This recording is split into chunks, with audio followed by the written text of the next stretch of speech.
आजाद हिंद सेना वाहिनी एवं आजाद हिंद सेना ट्रस्ट द्वारा शुभाश्रम वृद्धा आश्रम का संचालन बारीपुर देवरिया में भविष्य में शिक्षा आश्रम, स्वास्थ्य केंद्र, योगाश्रम और कई वृद्ध आश्रम बनाने का संकल्प ऋषि पांडे। प्रस्तुत दृश्य में दृश्यमान यह रास्ता आजाद हिंद सेना वाहिनी एवं आजाद हिंद सेना ट्रस्ट द्वारा शुभाश्रम वृद्धा आश्रम का संचालन जो बारीपुर देवरिया में किया जा रहा है। बरहज देवरिया रोड के मात्र 100 मीटर की दूरी पर स्थित यह वृद्धा आश्रम है। हम आपको बताएंगे इस आज वृद्धा आश्रम के बारे में। तो चलिए हम आपको लेके चलते हैं वृद्धा आश्रम की तरफ में। आपको आज इस वृद्धा आश्रम के बारे में आपको विशेष जानकारियां हम देंगे। जैसा कि आप इस समय देख रहे होंगे एक स्टेचू लगा हुआ है। स्टेचू है नेताजी सुभाष चंद्र बोस जी की। अतः इस वृद्धा आश्रम का नाम है शुभाश्रम। तो चलिए हम आपको शुभाश्रम के बारे में आज आपको विशेष जानकारियां देंगे और बताएंगे पूरी जानकारियां कि किस प्रकार से यहाँ पर लोग रहते हैं और किस प्रकार के सेवाएं यहाँ पर मुहैया कराई जाती है। तो विशेष खबर में आपको आज दिखाते हैं शुभाश्रम।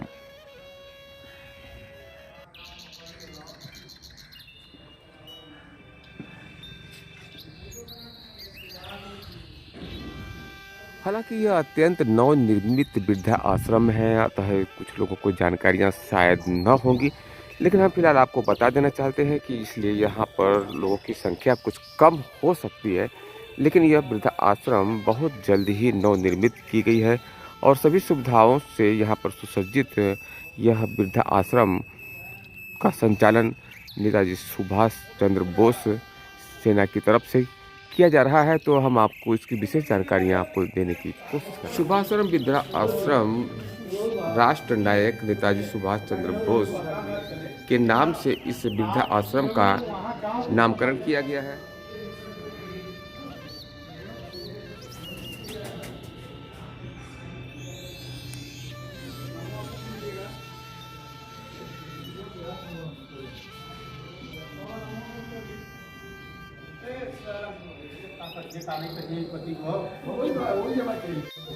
तो चलिए जानते हैं कि आज इस वृद्धा आश्रम में कितने लोग की यहाँ मौजूदगी है और कितने लोगों की यहाँ पर व्यवस्था की गई है। तो आपको हम लेके चल रहे हैं इस वृद्धा आश्रम के हम अंदर प्रवेश कर चुके हैं और आप देख सकते हैं कि यहाँ पर अभी 4-5 लोग यहाँ मौजूद हैं फिलहाल, लेकिन बहुत जल्द ही अभी लोगों को जानकारियाँ नहीं है। जानकारियों के अभाव में शायद यहाँ पर लोगों की संख्या कम है, लेकिन बहुत जल्द ही जानकारियाँ होंगी तो लोगों की संख्या भी यहाँ पर बढ़ेगी, जिसकी वजह से यहाँ पर वृद्धा आश्रम में लोगों को सुविधाओं के साथ में और भी व्यवस्थाएं यहाँ पर मौजूद पाई जाएंगी। देखी जा रही है यहाँ पर मौजूद हैं लोग।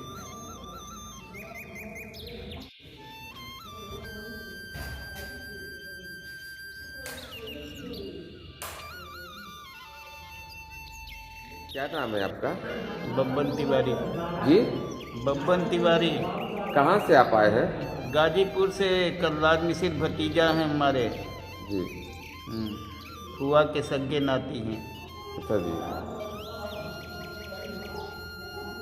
कितने दिनों से यहाँ पे हैं? कितने दिनों से आप यहाँ पे हैं? यहाँ पे हम 2 महीना से हैं। कैसी व्यवस्था है यहाँ पे? व्यवस्था कैसी है? ठीक है, व्यवस्था कोई गड़बड़ नहीं है। अच्छा, यहाँ पर आपको अच्छा लगता है? हाँ हाँ, शांति है। सबसे बड़ी चीज़ तो है शांति है जी। हाँ, जो शांति मंदिर में मिलती है वो शांति यहाँ है जी। हाँ। आप संतुष्ट हैं? जी। आपका नाम? राम प्रकाश। जरा जोर से बोलिए। देवरिया। देवरिया से। कितने दिनों से यहाँ पर हैं? हाँ, आप कितने दिनों से हैं? कम सुनाई काम नहीं देता है। कितने दिन से यहाँ रह रहे हैं? 2 महीना। हाँ, 2 महीने से ये भी। अच्छा लग रहा है? हाँ? अच्छा लग रहा है?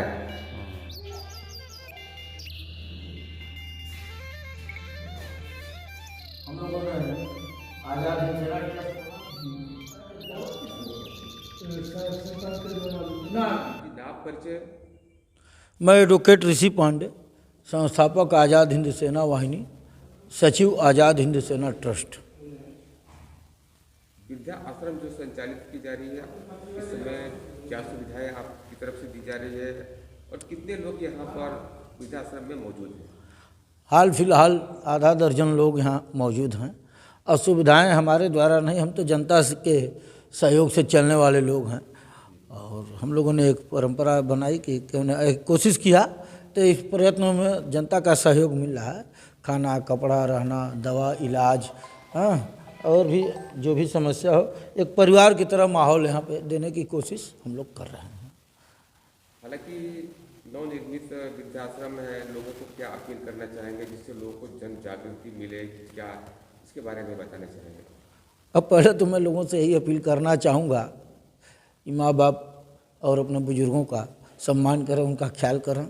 लेकिन यदि कोई ऐसा बुजुर्ग मिलता है या ऐसा असहाय व्यक्ति, मंदबुद्धि व्यक्ति या बेघर, लावारिस, लाचार, जिसका कोई न हो या वास्तव में वो प्रताड़ित हो, तो इस आज़ाद हिंद सेना परिवार में, आश्रम परिवार में उसका स्वागत है। और दूसरी अपील मैं करूँगा जनता से कि यह जनहित का कार्य है और हम लोगों ने अपनी स्वयं की ज़मीन पे इसे बनाया और जनता के सहयोग से बनाया और जनता के सहयोग से ही यह संचालित हो रहा है। तो हम लोग यह अपील करेंगे कि ऐसे कार्यों में मदद करने वाले लोग आगे आएं और हमारे ट्रस्ट को सहयोग करें, जिससे कि असहाय लोगों की मदद हो सके। हमारे साथ हमारे संगठन के जिलाध्यक्ष हैं बाबू अभिषेक चौरसिया जी, विनोद जी, ये लोग मौजूद हैं। अभिषेक चौरसिया जी यहाँ के कोषाध्यक्ष भी हैं। तो हम लोगों का यही प्रयास है और अपील भी है कि लोग थोड़ा मदद में आगे आवें। हमारी और भी सोच है, अभी सर्वधर्म संभाव स्थल बनाने की सोच है और पशुपालन केंद्र खोलने के, योगा केंद्र खोलने की योजनाएं हैं। शिक्षा के क्षेत्र में हम लोग भी काम करेंगे। तो फिलहाल एक हम लोगों ने यह कर दिया और हम लोगों ने जनपद में नेताजी सुभाष चंद्र बोस की 4-4 प्रतिमाएं लगाई हैं और हमारे आंदोलनों से इस जनपद को बड़ा सहूलियत और सुविधाएं मिली। हम लोगों ने भ्रष्टाचार के खिलाफ लंबी लड़ाई लड़ी है और लड़ते आए हैं, लड़ते रहेंगे। तो ये अत्यंत मनोरथ कार्य है आम जनता के लिए।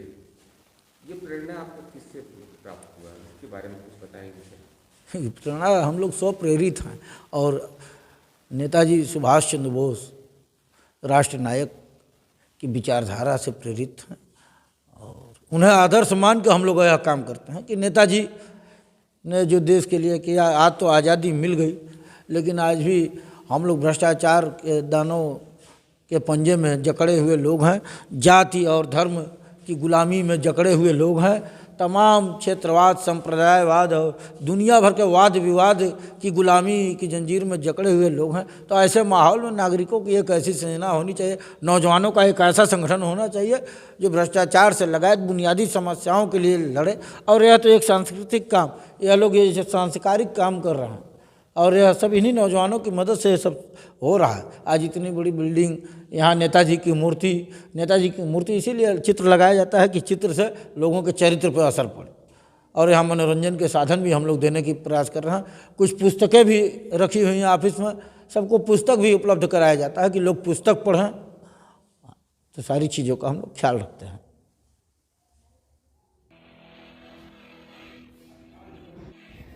वृद्धा आश्रम छोटा हो, बड़ा हो, अच्छा हो, चाहे कैसा भी हो, लेकिन प्रेम से और अच्छे दिल और भावना से अगर वृद्धा आश्रम में अगर रखा जाता है तो यह एक सबसे बड़ी सेवा और मनोरथ की बात महत्वपूर्ण होती है।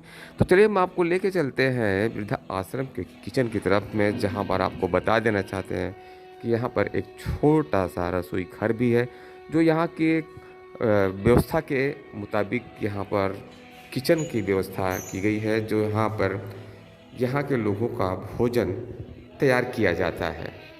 और यहाँ पर बनाई गई है टॉयलेट और बाथरूम की व्यवस्था भी यहाँ पर किया गया है। और यहाँ पर नल और मोटर के द्वारा यहाँ पर पानी पंपिंग भी की जाती है और यहाँ पर मोटर और टांकी दोनों की व्यवस्था की गई है। देवरिया बरहज रोड पर स्थित 100 मीटर की दूरी पर मात्र यहाँ पर मौजूद है सुभाषाश्रम जो यहाँ पर अत्यंत सुंदर लोकेशन में, चारों तरफ खेतों की हरियाली के बीच में, सुंदर वातावरण के बीच में अत्यंत सुंदर और आकर्षक ढंग से यहाँ पर यह बनाया जा रहा है और बन भी चुका है।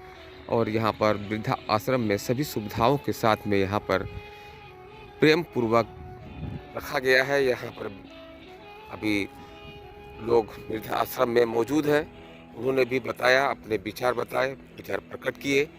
तो यह एक अत्यंत सुंदर लोकेशन के अंदर में यहाँ पर निर्मित किया गया है शुभाश्रम, जिसकी हम रूपरेखा आपको यहाँ पर दिखा रहे हैं। भविष्य में निर्माण किया जा सकता है और भी संख्याएं बढ़ने के हिसाब से भविष्य की नीतियों को देखते हुए यहाँ पर निर्माण की प्रवृत्ति और व्यवस्थाएं दिखाई पड़ रही है।